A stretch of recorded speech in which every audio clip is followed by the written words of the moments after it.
इंद्र और बक मुनि का संवाद अध्याय 193। वैशंपायन जी कहते हैं, जन्मेजय, एक दिन ऋषियों, ब्राह्मणों तथा युधिष्ठिर ने मार्कंडेय मुनि से पूछा, ब्राह्मण, महर्षि बक कैसे दीर्घायु हुए थे? तब मार्कंडेय जी ने उन सबसे कहा, राजन, बक महान तपस्वी होने के कारण दीर्घायु हुए थे।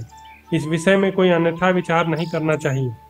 भरतनंदन जन्मेजय, मार्कंडेय जी का यह कथन सुनकर भाइयों सहित कुंती कुमार धर्मराज युधिष्ठिर ने मार्कंडेय जी से पुनः पूछा, महाभाग मुनि श्रेष्ठ, दलभ के पुत्र महातपस्वी बक ऋषि चिरंजीवी था देवराज इंद्र के प्रिय मित्र सुने जाते हैं। भगवान बक और इंद्र का यह समागम सुख और दुख की वार्ता से युक्त कहा गया है। मैं इसे सुनना चाहता हूँ, आप यथार्थ रूप से इसका वर्णन करें। मार्कंडेय जी बोले, राजन, जब रोंगटे खड़े कर देने वाला देवासुर संग्राम समाप्त हो गया, उस समय लोकपाल इंद्र तीनों लोकों के अधिपति बना दिए गए।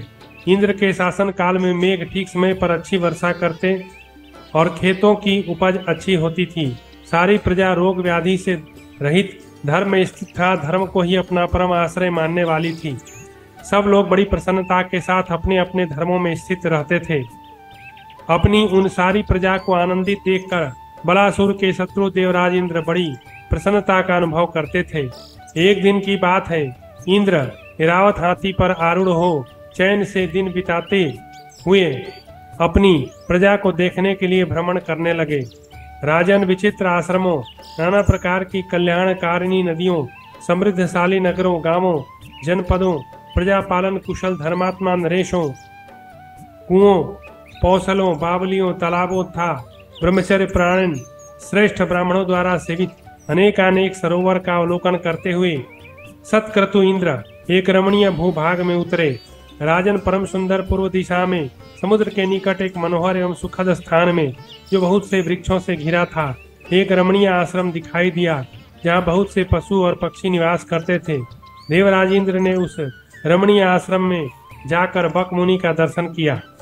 देवराज इंद्र को उपस्थित देख बक के हृदय में दृढ़ प्रेम उत्पन्न हुआ। उन्होंने पाद्य, आसन, अर्घ्य और फल मूल आदि से देवराज का पूजन किया। सबको वर देने वाले बल निषूदन देवेश्वर इंद्र जब सुखपूर्वक आसन पर बैठ गए, तब वे मुनिवर बक से इस प्रकार बोले, निष्पाप मुने, आपकी अवस्था 1,00,000 वर्ष की है। ब्राह्मण, आप अपने अनुभव के आधार पर बताइए कि चिरंजीवी मनुष्य को क्या दुख होता है।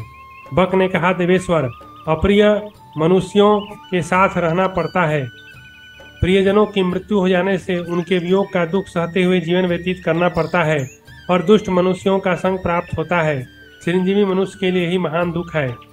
अपनी आंखों के सामने स्त्री और पुत्रों की मृत्यु होती है।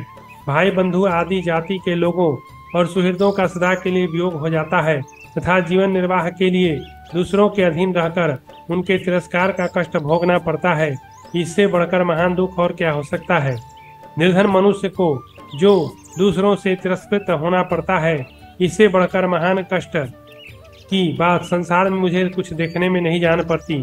चिरंजीवी मनुष्य अकुलीनों के कुल की उन्नति, कुलीनों के कुल का संहार था संयोग वियोग देखते रहते हैं। देव सत्कृतो, आप भी तो यह प्रत्यक्ष ही देख रहे हैं कि किस प्रकार समृद्धशाली अकुलीन मनुष्यों के कुल में उलटफेर हो जाता है। देवता, दानव, गंधर्व, मनुष्य, नाग, राक्षस, ये सभी विपरीत अवस्था में पहुंचकर क्या से क्या हो जाते हैं। इससे बढ़कर महान दुख और क्या होगा। कुलीन मनुष्य भी नीच कुल के लोगों के वश में पड़कर क्लेश उठा रहे हैं और धनी लोग दरिद्र को सताते हैं। इससे बढ़कर दुख की बात क्या होगी। लोक में ये विपरीत अवस्था बहुत अधिक दिखाई देती है। ज्ञानहीन मूढ़ मनुष्य तो मौज करते हैं और श्रेष्ठ ज्ञानी मनुष्य क्लेश भोगते हैं। वहाँ मानव योनि में दुख और क्लेश की अधिकता है दृष्टिगोचर होती है।